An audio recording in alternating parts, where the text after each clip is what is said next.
Hello and नमस्कार दोस्तों, कैसे हैं आप सभी। आई होप आप सभी बढ़िया होंगे, बढ़िया से अपनी पढ़ाई कर रहे होंगे। वेलकम टू द हाइट्स के आज के इस लेक्चर में हम बात करने वाले हैं गुप्त साम्राज्य के बारे में। ये गुप्त साम्राज्य पर दूसरा वीडियो बन रहा है, दूसरा लेक्चर है। इससे पहले के लेक्चर में भी हमने गुप्त साम्राज्य के बारे में विस्तृत रूप से चर्चा की है। उस लेक्चर को भी आप लोग देख लीजिएगा। उसमें हमने इंपॉर्टेंट फैक्ट जो गुप्त साम्राज्य से रिलेटेड है, एग्जाम में पूछे जाते हैं, उनके बारे में चर्चा की है। साथ ही साथ हमने चंद्रगुप्त प्रथम और समुद्रगुप्त जैसे शासकों के बारे में अध्ययन किया है, जो कि गुप्त साम्राज्य के अंतर्गत आने वाले शासक हैं। आज के इस लेक्चर में हम गुप्त साम्राज्य के अन्य शासकों के बारे में अध्ययन करने वाले हैं, जिनसे रिलेटेड क्वेश्चन एग्जाम में पूछे जाते हैं। तो आइए स्टार्ट करते हैं without any further delay. Chandragupta द्वितीय समुद्रगुप्त के बाद में गुप्त साम्राज्य को संभालने वाले शासक होते हैं। ठीक है, अर्थात समुद्रगुप्त के उत्तराधिकारी कौन होते हैं?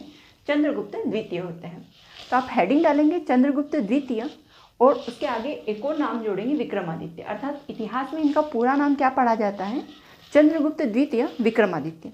विक्रमादित्य नाम ये क्यों जुड़ा, हम आगे जब फैक्ट पढ़ेंगे तो इसके बारे में डिस्कशन करने वाले हैं। ठीक है, तो अभी आप हेडिंग डालेंगे चंद्रगुप्त द्वितीय विक्रमादित्य। इनके शासनकाल की बात की जाए कि इन्होंने कब से कब तक गुप्त साम्राज्य को संभाला था, तो 375 ईस्वी से 415 ईस्वी तक ये गुप्त साम्राज्य को संभालते हैं, गुप्त साम्राज्य की राजगद्दी पर विराजित रहते हैं। कब से कब तक? 375 ईस्वी से 415 ईस्वी तक। वर्षों की बात की जाए तो लगभग 40 वर्षों तक ये गुप्त साम्राज्य को संभालते हैं, जो कि काफ़ी लंबा टाइम पीरियड है।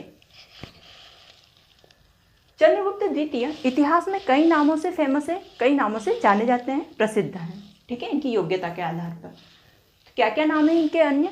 तो देवगुप्त, देवराज, देवश्री, शकारी और विक्रमादित्य जैसे नामों से इन्हें पुकारा जाता है, इन नामों से इन्हें जाना जाता है। एक और बार पढ़ेंगे आप, देवगुप्त, देवराज, देवश्री, विक्रमादित्य और शकारी। अब फ्रेंड्स, इतिहास में ऐसा नहीं हुआ था कि समुद्रगुप्त की मृत्यु हो गई थी उसके बाद में डायरेक्ट ही चंद्रगुप्त शासक बन जाते हैं, ऐसा नहीं होता है। इनके बड़े भाई होते हैं रामगुप्त। तो जैसे ही समुद्रगुप्त की मृत्यु होती है, रामगुप्त को गुप्त साम्राज्य का उत्तराधिकारी माना जाता है और उन्हें राजगद्दी पर बिठाया जाता है।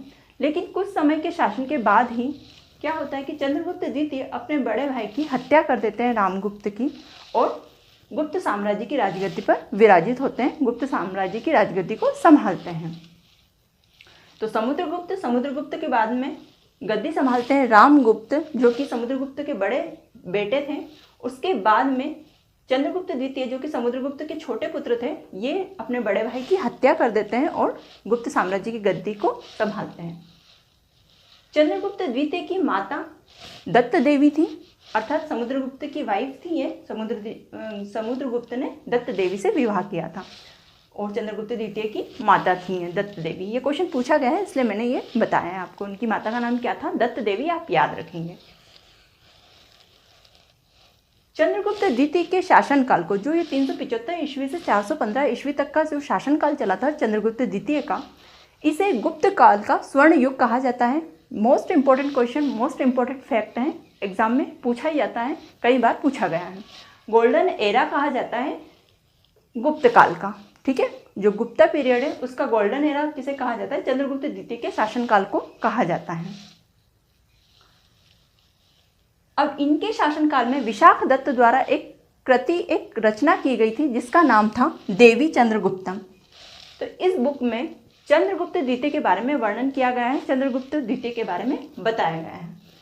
ये वही बुक है फ्रेंड्स, जिससे हमें इस बात की जानकारी मिलती है कि समुद्रगुप्त के बड़े पुत्र रामगुप्त हुए, जो कि गुप्त साम्राज्य के उत्तराधिकारी थे, जिनकी हत्या चंद्रगुप्त द्वितीय ने कर दी थी। इस बात का पूरा वर्णन देवी चंद्रगुप्तम इस बुक में है, जिसके रचयिता कौन हुए? विशाख दत्त हुए। अब फ्रेंड्स, चंद्रगुप्त द्वितीय अपने पिता समुद्रगुप्त के समान ही साम्राज्य विस्तारवादी सोच के शासक थे। तो इन्होंने भी अपने साम्राज्य को विस्तारित किया, अपने साम्राज्य को फैलाया था, लेकिन इनकी कुछ नीतियाँ डिफरेंट थी। इन्होंने वैवाहिक संबंधों को स्थापित करके अपने साम्राज्य का विस्तार किया था। एक वंश हुआ था नाग वंश, जिनकी राजकुमारी थी कुबेर नागा। क्या नाम था? कुबेर नागा नाम था राजकुमारी, जिनसे इन्होंने विवाह किया था। ठीक है, कौन से वंश की थी? नाग वंश की राजकुमारी का नाम नोट करेंगे कुबेर नागा, जिनसे चंद्रगुप्त द्वितीय ने विवाह किया था। और इस तरह उन दहेज में बहुत सारा साम्राज्य पाया था, बहुत सारा दहेज पाया था, जिससे इनका साम्राज्य विस्तारित हुआ था और इन्हें आर्थिक रूप से काफ़ी मदद मिली थी इसमें। एक वंश हुआ वाकाटक वंश, जो कि मौर्योत्तरकालीन वंश है, जो वर्तमान का जो महाराष्ट्र राज्य है यहाँ के ये शासक हुआ करते थे, यहाँ का शासन संभालते थे इस प्रांत का। ठीक है, महाराष्ट्र जो है ना, ये वाला एरिया, यहाँ के ये शासक हुआ करते थे वाकाटक वंश के लोग। नागवंश की जो राजकुमारी थी कुबेर नागा, जिससे चंद्रगुप्त द्वितीय ने विवाह किया था, इनकी एक पुत्री हुई थी प्रभावती। तो इनका विवाह, जो ये प्रभावती होती हैं चंद्रगुप्त द्वितीय की पुत्री, प्रभावती का विवाह वाकाटक वंश के नरेश रुद्रसेन द्वितीय से ये करवाते हैं और इस तरह अपने साम्राज्य को स्थायित्व प्रदान करते हैं, अपने साम्राज्य को शक्तिशाली बनाते हैं। क्योंकि संबंधों से क्या होता है फ्रेंड्स, आने वाला जो वंश होता है, आगे वाला जो वंश होता है जिससे आप संबंध स्थापित करें, वो आपका मित्र राष्ट्र बन जाता है, मित्र राज्य बन जाता है और वो कभी भी आप पर हमला नहीं करता। तो इस तरह इन्होंने अपने साम्राज्य का स्थायित्व भी प्रदान किया था। तो वाकाटक वंश के जो नरेश होते हैं रुद्रसेन द्वितीय, उससे चंद्रगुप्त द्वितीय अपनी पुत्री का विवाह कर देते हैं। एक और राजवंश हुआ कदम्ब राजवंश, जो कि कुंतल के शासक थे। कुंतल अर्थात वर्तमान में कर्नाटक, ठीक है, प्राचीन काल में कर्नाटक का ही नाम कुंतल हुआ करता था। तो कुंतल के शासक की जो पुत्री थी, उससे अपने पुत्र कुमार गुप्त का विवाह करवाते हैं चंद्रगुप्त द्वितीय। अर्थात पुत्री, जैसे पुत्री प्रभावती थी, उनका विवाह किससे करवाते हैं, वाकाटक वंश के नरेश रुद्रसेन द्वितीय से उनका विवाह करवाते हैं। वहीं अपने पुत्र का विवाह वे कदम्ब राजवंश की राजकुमारी से करवाते हैं। ठीक है, इनके पुत्र कौन होंगे, कुमार गुप्त होंगे, उनके बारे में भी हम अध्ययन करेंगे। आई होप आपको यहाँ तक चीज़ें समझ में आ गई होगी। नागवंश, वाकाटक वंश और कदम्ब राजवंश, इनसे इनके संबंध स्थापित इन्होंने करे थे, है ना। अपनी पुत्री का विवाह करवाया था और कहीं से बहू लेकर आए थे, मतलब कहाँ से, कदम्ब राजवंश में अपने पुत्र का विवाह करवाया था कुमार गुप्त का। चंद्रगुप्त द्वितीय ने कई युद्ध लड़े थे और अपना साम्राज्य विस्तारित किया था। और ये क्या करते थे, जब युद्ध विजित कर लेते थे, जीत लेते थे, उन्हें स्मृति में या फिर लोगों की यादों में जिंदा रखने के लिए स्वयं एक उपाधि धारण कर लेते थे। इसीलिए चंद्रगुप्त द्वितीय ने विक्रमादित्य और विक्रमांक की उपाधि धारण की थी। ठीक है, कौन कौन सी उपाधि ली थी, इनकी उपाधियाँ पूछी जाती हैं। तो विक्रमादित्य और विक्रमांक, हम इतिहास में 14 ऐसे किंग्स पढ़ते हैं, 14 ऐसे राजाओं को पढ़ते हैं, 14 राजा हुए जिन्होंने विक्रमादित्य की उपाधि ग्रहण की थी। उनमें से एक चंद्रगुप्त द्वितीय भी हुए थे। जब हमने विक्रम संवत के बारे में बात की थी, जब शकों को मार भगाया था उज्जैन के एक राजा ने, उन्होंने भी विक्रमादित्य की उपाधि धारण की थी। उसी तरह चंद्रगुप्त द्वितीय ने भी विक्रमादित्य की उपाधि धारण की थी। तो दो उपाधियाँ ली थी इन्होंने, विक्रमादित्य और विक्रमांक। एक उपाधि और थी इनकी शकारी। शकारी नाम भी इनका किसी रीजन से पड़ा था। अब आगे हम देखेंगे। देखिए आगे वही फैक्ट आ गया है। चंद्रगुप्त द्वितीय का अन्य नाम शकारी है। शकारी नाम क्यों पड़ा था इनका, क्योंकि इन्होंने शक वंश के शासक को क्या करा था, पराजित किया था, उन्हें हराया था और फलस्वरूप इनका नाम वहाँ पे रखा गया था शकारी। और इस चीज़ को याद रखने के लिए, इस युद्ध को याद रखने के लिए इन्होंने व्याघ्र शैली के सिक्के चलाए थे। काफ़ी इंपॉर्टेंट क्वेश्चन है, काफ़ी इंपॉर्टेंट फैक्ट है, पूछा जाता है। व्याघ्र शैली के सिक्के किसके द्वारा चलवाए गए थे, तो गुप्त साम्राज्य के शासक चंद्रगुप्त द्वितीय विक्रमादित्य के द्वारा व्याघ्र शैली के सिक्के चलाए गए थे। और यहीं पे ये युद्ध जो शक वंश के शासक को इन्होंने हराया था ना, तो यहीं पे विक्रमादित्य की ये क्या करते हैं, उपाधि धारण करते हैं। तो दो चीज़ें हुई थी यहाँ पे इंपॉर्टेंट। एक तो शक वंश के शासकों को हराया था तो शकारी नाम रखा गया इनका, फिर इन्होंने विक्रमादित्य की उपाधि धारण की, साथ ही साथ इन्होंने सिक्के चलवाए जो कि किस पे बेस्ड थे, व्याघ्र शैली पर बेस्ड थे। चंद्रगुप्त द्वितीय के समय पर दो प्रमुख केंद्र थे जो शिक्षा के महत्वपूर्ण केंद्र बने थे। मैंने जैसे बताया आपको कि इन्होंने आर्थिक, राजनीतिक, धार्मिक, सामाजिक हर क्षेत्र में विकास किया था। तो इन्होंने शिक्षा के क्षेत्र में भी विकास किया। तो विद्या के दो प्रमुख केंद्र इन्होंने बनाए थे, पाटलिपुत्र व उज्जैन को। पाटलिपुत्र जैसा कि आपको पता है गुप्त साम्राज्य की राजधानी थी, और उज्जैन भी एक प्रमुख नगर था गुप्त साम्राज्य का, जो कि आगे चलकर चंद्रगुप्त द्वितीय द्वारा गुप्त साम्राज्य की द्वितीय राजधानी घोषित की जाती है। उज्जैन को द्वितीय राजधानी बनाया जाता है। चंद्रगुप्त द्वितीय के दरबार में 9 विद्वान होते हैं, 9 रत्न के नाम से जिन्हें जाना जाता है। कौन कौन होते हैं? जैसे धन्वंतरी हुए, वराहमिहिर हुए, इंपॉर्टेंट नाम लिखेंगे आप, कालिदास हुए, घटकर्पक हुए, क्षपणक हुए और शंकु हुए। इस तरह के 9 रत्न इनके दरबार में मिलते हैं। वराहमिहिर एक काफ़ी विद्वान वैज्ञानिक थे। वराहमिहिर, कालिदास साहित्यकर्ता थे, धन्वंतरी ये चिकित्सक थे, घटपर्क, क्षपणक और शंकु जैसे 9 विद्वान हुए थे, जिन्हें 9 रत्न के नाम से जाना जाता था। किसके शासनकाल में हुए थे? चंद्रगुप्त द्वितीय के। अब फ्रेंड्स, चंद्रगुप्त द्वितीय के शासनकाल में एक और घटना घटित होती है, एक और काफ़ी बड़ा इंसिडेंट होता है। इन्हीं के शासनकाल में चीनी यात्री फाहियान भारत आते हैं। ठीक है, बहुत इंपॉर्टेंट है। किसके शासनकाल में आते हैं? चंद्रगुप्त द्वितीय के शासनकाल में आते हैं। चीनी यात्री फाहियान भारत में शिक्षा भी ग्रहण करते हैं नालंदा विश्वविद्यालय से। ठीक है, कम से कम ये 15-16 सालों तक यहाँ पर रहे थे। तो चीनी यात्री फाहियान भी चंद्रगुप्त द्वितीय विक्रमादित्य के शासनकाल में भारत आते हैं। मेहरौली में एक स्तंभ, लोह स्तंभ मिलता है दोस्तों। मेहरौली एक क्षेत्र है, वहाँ पर एक लोह स्तंभ पाया गया है जिस पर किसी राजा के विजय का वर्णन किया गया है और उस राजा का नाम चंद्र लिखा गया है। इतिहासकारों ने बताया है कि ये जो मेहरौली स्तंभ, लोह स्तंभ है, यहाँ पे जिस राजा के विजय के बारे में चर्चा की गई है, वर्णन किया गया है, जिसका नाम चंद्र लिखा गया है, वे चंद्रगुप्त द्वितीय हैं। इनसे रिलेटेड बताया है। तो मेहरौली में स्तंभ है, लोह स्तंभ, जो चंद्रगुप्त द्वितीय विक्रमादित्य के युद्ध में विजय होने की बारे में वर्णन करता है, उनके बारे में जानकारी प्रदान करता है। तो ये सारे फैक्ट हो गए चंद्रगुप्त द्वितीय विक्रमादित्य से रिलेटेड। काफ़ी इंपॉर्टेंट फैक्ट है, हर फैक्ट एग्जाम में पूछा गया है, इसलिए मैंने इन्हें क्रम वाइज क्या कर दिया, लिख दिया है। अब जब 415 ईस्वी में चंद्रगुप्त द्वितीय की मृत्यु हो जाती है, उसके बाद में गुप्त साम्राज्य को संभालने वाले शासक होते हैं कुमारगुप्त प्रथम, जो कि चंद्रगुप्त द्वितीय के पुत्र होते हैं। क्या नाम है? कुमारगुप्त प्रथम। इन्हीं का विवाह कदम राजवंश की राजकुमारी से करवाया गया था चंद्रगुप्त द्वितीय के द्वारा। ठीक है, कुमारगुप्त का। कुमारगुप्त के शासनकाल, अब हेडिंग डाल लेंगे आप कुमारगुप्त। उनके शासनकाल की बात की जाए तो 415 ईस्वी से 455 ईस्वी तक कुमारगुप्त प्रथम ने गुप्त साम्राज्य के शासन को संभाला था। कब से कब तक? 415 ईस्वी से 455 ईस्वी तक कुमारगुप्त प्रथम गुप्त साम्राज्य के शासनकाल को संभालते हैं। इनके भी कई नाम हैं, इतिहास में इन्हें भी कई नामों से जाना जाता है, जैसे महेंद्रादित्य। ठीक है, इनके पिता को विक्रमादित्य और उनके कुमारगुप्त को महेंद्रादित्य के नाम से जाना जाता है। महेंद्र और महेंद्रादित्य के नाम से जाना जाता है इतिहास में। कुमारगुप्त प्रथम गुप्त साम्राज्य के ऐसे शासक हुए जिनके शासनकाल में सर्वाधिक अभिलेख निर्मित किए गए, सर्वाधिक अभिलेख बनाए गए, सर्वाधिक अभिलेख लिखे गए थे। किनके शासनकाल में? कुमारगुप्त के शासनकाल में। माना जाता है कि गुप्त साम्राज्य के अंतर्गत आने वाले ये जो शासक हुए कुमारगुप्त प्रथम, इन्होंने गुप्त काल में 18 अभिलेखों का निर्माण करवाया, 18 अभिलेख स्थापित करवाए थे। अभिलेखों की संख्या 18 थी, जो कि गुप्तकालीन शासकों में सर्वाधिक थी। कुमारगुप्त द्वारा नालंदा विश्वविद्यालय की स्थापना की गई, जो कि काफ़ी उस समय शिक्षा का बहुत बड़ा केंद्र हुआ करता था। नालंदा विश्वविद्यालय, बाहर से, विदेशों से लोग वहाँ पर पढ़ने के लिए आते थे, अध्ययन करने के लिए आते थे। हमने इससे पहले भी बात करी, जो चीनी यात्री फाहियान आए थे, उन्होंने भी इस नालंदा विश्वविद्यालय में अध्ययन किया था।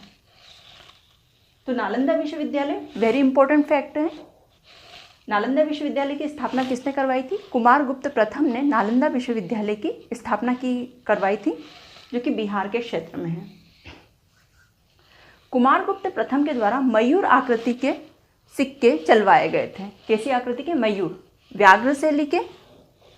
चंद्रगुप्त द्वितीय के द्वारा मयूर शैली के या मयूर आकृति के सिक्के किसके द्वारा चलवाए गए थे? कुमारगुप्त के। दोनों ही चीज़ें अलग अलग है, याद रखेंगे, कंफ्यूज नहीं होंगे। व्याघ्र शैली के चंद्रगुप्त द्वितीय ने चलवाए थे और मयूर शैली के कुमारगुप्त प्रथम ने। कुमारगुप्त प्रथम के बारे में यही फैक्ट इंपॉर्टेंट थे। नालंदा विश्वविद्यालय वाला कई बार क्वेश्चन पूछा गया है, तो आप इसे याद रखेंगे। साथ ही साथ ये मयूर आकृति के सिक्के चलवाए गए थे, ये क्वेश्चन भी पूछा गया है। और सर्वाधिक अभिलेख, गुप्तकालीन शासकों में सर्वाधिक अभिलेख कुमारगुप्त प्रथम के शासनकाल में ही बनवाए गए थे, स्थापित करवाए गए थे। 455 ईस्वी में कुमारगुप्त की मृत्यु के बाद में गुप्त कालीन शासक बनते हैं, गुप्त साम्राज्य के शासक बनते हैं स्कंदगुप्त। ये भी काफ़ी फेमस, काफ़ी प्रसिद्ध शासक हुए थे। आइए देखते हैं इनके बारे में। इनका शासनकाल कब से कब तक था? तो 455 ईस्वी से 467 ईस्वी तक, अर्थात 455 ईस्वी से 467 ईस्वी तक स्कंदगुप्त गुप्त साम्राज्य के शासन को संभालते हैं। ये इनका टाइम पीरियड हो गया। स्कंदगुप्त के शासनकाल में हुण आक्रमण हुआ था। हुण जो जाति के लोग थे उन्होंने आक्रमण किया था भारत पे। और हुण जाति ये कहाँ से आई थी? तो मध्य एशिया क्षेत्र से आई थी। ये हुण आक्रमण का जब सामना स्कंदगुप्त से होता है तो स्कंदगुप्त इन्हें पछाड़ देते हैं, इन्हें हरा देते हैं। और यहाँ पर स्कंदगुप्त की क्या होती है? विजय होती है। और इस विजय के उपलक्ष्य में, इस विजय को याद रखने के लिए स्कंदगुप्त जूनागढ़ में एक स्तंभ लेख की स्थापना करते हैं जिसका नाम है भीतरी स्तंभ लेख। मोस्ट इम्पोर्टेंट, कई बार एग्जाम में पूछा गया है। भीतरी स्तंभ लेख की स्थापना कहाँ हुई है? जूनागढ़ में हुई। किसके द्वारा करवाई गई है? स्कंदगुप्त के द्वारा करवाई गई है, याद रखेंगे आप। ठीक है, किस उपलक्ष्य में करवाई गई थी? तो स्कंदगुप्त के शासनकाल में मध्य एशियाई क्षेत्र से हुण आक्रमण होता है और हुण आक्रमण पर स्कंदगुप्त विजय प्राप्त कर लेते हैं। इस उपलक्ष्य में स्कंदगुप्त जूनागढ़ में भीतरी स्तंभ लेख की स्थापना करवाते हैं। और इस स्तंभ लेख में हुण आक्रमण पर स्कंदगुप्त की विजय का वर्णन किया गया है।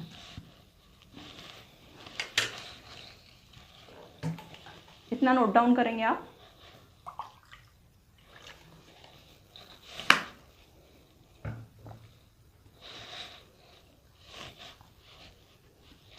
स्कंदगुप्त के द्वारा एक और बड़ा कार्य किया जाता है। क्या किया जाता है? गिरनार पर्वत काठियावाड़ में एक झील काफ़ी फेमस, सुदर्शन झील, जिसके बारे में हमने पहले भी पढ़ा है। उनका ये क्या करवाते हैं? पुनरुद्धार करवाते हैं, इनका पुनर्निर्माण करवाते हैं, रीऑर्गेनाइज करवाते हैं इन्हें। ठीक है, रिनोवेशन करवाते हैं, रिनोवेट करवाते हैं सुदर्शन झील को। इससे पहले किस शासक ने इसका पुनरुद्धार करवाया था सुदर्शन झील का? तो शक शासक हुए थे रुद्रदामन प्रथम। रुद्रदामन प्रथम के द्वारा भी सुदर्शन झील का पुनरुद्धार करवाया जाता है। देखिए, मैं आपको इसकी हिस्ट्री बता देती हूँ, इसका पूरा इतिहास बता देती हूँ। जो सुदर्शन झील है उसका निर्माण मौर्य वंश के शासक चंद्रगुप्त के द्वारा करवाई जाती है, चंद्रगुप्त मौर्य। ठीक है, चंद्रगुप्त मौर्य के द्वारा सुदर्शन झील का निर्माण करवाया जाता है। उसके बाद में अशोक के द्वारा सुदर्शन झील पर एक डैम का निर्माण करवाया जाता है, एक बांध का निर्माण करवाया जाता है। अब समय जैसे बीतता जाता है सुदर्शन झील क्या होती जाती है? डैमेज होती जाती है, कहीं ना कहीं क्षीण होती जाती है, इसका ह्रास होता जाता है, मतलब बिगड़ती जाती है। समय आएगा, समय होते होते तो चीज़ें बिगड़ेगी ना। तो सुदर्शन झील का पुनरुद्धार फिर शक वंश के शासक रुद्रदामन प्रथम के द्वारा करवाया जाता है। सुदर्शन झील की स्थिति कहाँ पर है? तो गिरनार पर्वत काठियावाड़ में, गुजरात के क्षेत्र में आता है, ये वहाँ पर स्थित है। रुद्रदामन प्रथम के द्वारा पुनरुद्धार किया जाता है। उसके बाद में गुप्त काल में स्कंदगुप्त के द्वारा इस झील का फिर से पुनरुद्धार करवाया जाता है। अब आप इससे अंदाज़ा लगा सकते हो कितनी प्राचीन झील थी ये और कितनी इम्पोर्टेंट थी हर वंश के शासकों के लिए। तो गिरनार पर्वत की सुदर्शन झील जो कि काठियावाड़ में स्थित है, उसका पुनरुद्धार स्कंदगुप्त के द्वारा करवाया जाता है। स्कंदगुप्त जैसे कि प्राचीन समय में इनके जितने भी एंसेस्टर्स हुए, जितने भी इनके पूर्वज हुए, उन्होंने भी उपाधि धारण की थी। तो स्कंदगुप्त ने भी अपने उपाधि धारण की थी। इन्होंने सक्रादित्य और देवराय की उपाधि धारण की थी। देवराय, देवराज, कंफ्यूज नहीं होंगे। चंद्रगुप्त द्वितीय का नाम देवराज है, देवराय आता है कि देवराय की उपाधि किसने धारण की थी? स्कंदगुप्त के द्वारा देवराय की उपाधि धारण की गई थी। कंफ्यूज नहीं होंगे, याद रखेंगे ये चीज़ें।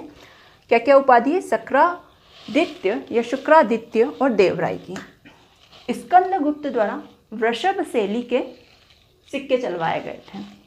अब 3 प्रकार के पशु हो गए हैं फ्रेंड्स। व्याघ्र मतलब बाघ शैली के चंद्रगुप्त द्वितीय के द्वारा, मयूर शैली के कुमारगुप्त के द्वारा, और इनके द्वारा वृषभ शैली, वृषभ मतलब बेल को कहा जाता है, तो वृषभ शैली के सिक्के चलवाए गए थे स्कंदगुप्त। तीनों पॉइंट या तो नोट करके एक बॉक्स बनाएंगे, उसमें तीनों के नाम लिख दीजिए और उनके आगे उनकी शैलियाँ, जो सिक्के चलाए थे उन शैलियों के नाम लिख दीजिए ताकि चीज़ें याद रहें। तो वृषभ शैली के सिक्के चलवाए गए थे स्कंदगुप्त के द्वारा। अब दोस्तों स्कंदगुप्त जो शासक हुए थे, उनके जब वो शासन कर रहे थे तो लास्ट टाइम जब आया 467 ईस्वी, इस टाइम तक गुप्त साम्राज्य धीरे धीरे धीरे कमज़ोर होता गया, धीरे धीरे इसका पतन होना स्टार्ट हो गया था। पूरी तरह पतन नहीं हुआ था, लेकिन साम्राज्य क्या सिकुड़ने लगा था, साम्राज्य छोटा छोटा होने लगा था, फैलने की जगह क्या होने लगा था, सिकुड़ने लगा था, छोटा होने लगा था। तो माना जाता है कि स्कंदगुप्त के अंतिम समय में गुप्त साम्राज्य का पतन शुरू हो गया था। इसके बाद के जो शासक थे वे सही ढंग से शासन को नहीं संभाल पाए थे, जो परवर्ती शासक थे। तो देख लेते हैं जो खास शासक थे। ये तो हो गए कंटिन्यू, हमने देख लिया श्रीगुप्त, घटोत्कच, घटोत्कच के बाद में चंद्रगुप्त प्रथम, उसके बाद में समुद्रगुप्त, समुद्रगुप्त के बाद में चंद्रगुप्त द्वितीय। फिर हमने बात करी कुमारगुप्त की, कुमारगुप्त प्रथम के बाद में उनके उत्तराधिकारी हुए स्कंदगुप्त, उनके बारे में चर्चा की। इसके बाद के जो शासक थे वे थोड़े अयोग्य थे और गुप्त काल, स्कंदगुप्त के बाद में गुप्त काल का पतन होना शुरू हो गया था। तो फिर भी जो खास बातें थी उन शासकों के बारे में पढ़ लेते हैं। इनके जो परवर्ती शासक हुए पुरुगुप्त और नरसिंहगुप्त, इन्होंने बौद्ध धर्म अपना लिया था, ये बौद्ध धर्म के अनुयायी बन गए थे।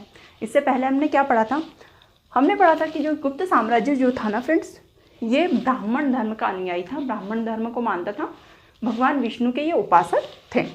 लेकिन स्कंदगुप्त के बाद में जो शासक बनते हैं पुरुगुप्त और नरसिंहगुप्त, ये बौद्ध धर्म को इन्होंने अपना लिया था और बौद्ध धर्म के अनुयायी बन जाते हैं।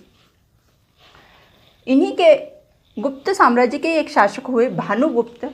भानुगुप्त के द्वारा एक अभिलेख की स्थापना की गई थी, एरण अभिलेख। ये भी पूछा जाता है, बहुत इंपॉर्टेंट है, तो आप ये भी याद रखेंगे। भानुगुप्त के द्वारा किस अभिलेख की स्थापना की गई थी? भानुगुप्त के द्वारा एरण अभिलेख की स्थापना की गई थी। एरण अभिलेख क्यों इंपॉर्टेंट है? एरण अभिलेख में सती प्रथा के बारे में वर्णन किया गया है, सती प्रथा के बारे में बताया गया है। एरण अभिलेख से हमें पता चलता है, ये प्रूफ है सती प्रथा का, ठीक है। तो भानुगुप्त के शासनकाल में एरण अभिलेख की स्थापना हुई थी और एरण अभिलेख में सती प्रथा के बारे में वर्णन किया गया है। गुप्त वंश के अंतिम शासक कौन होते हैं? तो गुप्त वंश के अंतिम शासक विष्णुगुप्त होते हैं। तब तक गुप्त साम्राज्य बहुत छोटा हो चुका होता है, बहुत कम एरिया इसके पास में बचा हुआ रहता है, ठीक है। वापस जैसे गुप्त वंश मैंने बताया था आपको कि किस तरह कुषाण वंश का जो टाइम था, उस टाइम पे ये काफ़ी छोटा हुआ करता था, लेकिन चंद्रगुप्त प्रथम और समुद्रगुप्त और चंद्रगुप्त द्वितीय, कुमारगुप्त, स्कंदगुप्त ऐसे शासक आए जिन्होंने इसको साम्राज्य को क्या किया, विस्तारित किया, बड़ा किया और शक्तिशाली साम्राज्य बनाया। लेकिन इनके बाद में स्कंदगुप्त के बाद में शासक आए, उन्होंने क्या करा, इसको विस्तारित करने के बजाय ये संभाल ही नहीं पाए इतने विस्तारित साम्राज्य को और ये सिकुड़ता गया। तो गुप्त वंश का अंतिम शासक कौन हो जाता है? विष्णुगुप्त हो जाते हैं। और विष्णुगुप्त के समय तक गुप्त वंश छोटे से भाग में सिमट के रह जाता है। अब जो गुप्त साम्राज्य बड़ा सा था, वहाँ पे क्या होता है, छोटे छोटे राज्य पुनः उदित हो जाते हैं। जैसा कि हमने देखा ही है, मौर्य वंश, जैसे मौर्य वंश नहीं संभल पाया और मगध साम्राज्य क्या हुआ, उसके बाद में जब मौर्य वंश का पतन हो जाता है, मगध साम्राज्य छोटे छोटे राज्यों में बढ़ जाता है। हमने देखा कुषाण वंश के बारे में देखा कि कुषाण वंश भी काफ़ी फैला था, काफ़ी साम्राज्य विस्तार हुआ था उसका, लेकिन जब कुषाण वंश का पतन होता है तो उसके बाद में, पतन के बाद में वहाँ पे भी छोटे छोटे राज्य उदित हो जाते हैं, छोटे छोटे राज्य उभर कर आ जाते हैं। तो उसी तरह जब गुप्त साम्राज्य का पतन हो जाता है, गुप्त साम्राज्य का पतन होता हुआ दिखता है स्कंदगुप्त के बाद में, तभी से वहाँ छोटे छोटे राज्यों की उत्पत्ति हो जाती है। तो गुप्त वंश के पतन के दौरान जो गुप्त वंश का क्षेत्र हुआ करता था वल्लभी, वहाँ पर मैत्रक वंश के शासकों के द्वारा शासन संभाल लिया जाता है। मैत्रक वंश वहाँ पे आ जाता है। थानेश्वर वाले क्षेत्र में पुष्यभूति वंश की उत्पत्ति हो जाती है, पुष्यभूति वंश वहाँ पर उदय हो जाता है। कन्नौज जो कि गुप्त साम्राज्य का ही क्षेत्र था, ये सारे क्षेत्र वल्लभी, थानेश्वर, कन्नौज, बंगाल, ये सारे क्षेत्र गुप्त साम्राज्य के हुआ करते थे। क्योंकि गुप्त साम्राज्य के हाथों से फिसल जाते हैं, निकल जाते हैं, ये संभाल नहीं पाते इनके शासक, तो अलग अलग वंशों के द्वारा संचालित होने लगते हैं। तो वल्लभी का क्षेत्र मैत्रक वंश के द्वारा, थानेश्वर का क्षेत्र पुष्यभूति वंश के द्वारा, कन्नौज का क्षेत्र मोखरी वंश के द्वारा और बंगाल वाला क्षेत्र चंद्र वंश के द्वारा संभाल लिया जाता है। और मगध में परवर्ती गुप्त शासकों का शासन चलता है, मगध के छोटे से एरिया में, ठीक है। तो इस तरह गुप्त साम्राज्य का पतन हो जाता है। अब आज का लेक्चर यहीं पे समाप्त हो जाता है। जितने भी गुप्त साम्राज्य के शासक हुए उनके बारे में हमने पढ़ लिया, जो इम्पोर्टेंट फैक्ट है एग्जाम में पूछे जाते हैं। अब इससे आने वाला जो अगला लेक्चर है वो गुप्त साम्राज्य के बारे में ही रहेगा कि इनका साम्राज्य किस तरह का था। थोड़ी सी चर्चा और जो इम्पोर्टेंट फैक्ट हैं उनके बारे में हम करेंगे। तो आज का वीडियो यहीं पे समाप्त करते हैं। वीडियो देखने के लिए धन्यवाद।